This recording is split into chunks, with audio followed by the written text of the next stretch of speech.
ആംഗ്യപ്പാട്ടും കഥയും ഇവള് ഇപ്പം ഇവക്ക് ഇത്ര ഇതുള്ളതുകൊണ്ട് ഇവൾക്ക് ഇപ്പം പറഞ്ഞു കൊടുത്തോളം അങ്ങനെ കളിക്കും. കുറച്ചുകൂടി അങ്ങോട്ട് വലിയ കുറവാ.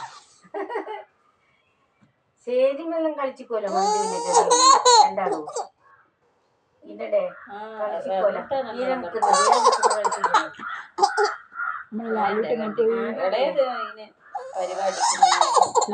പോയി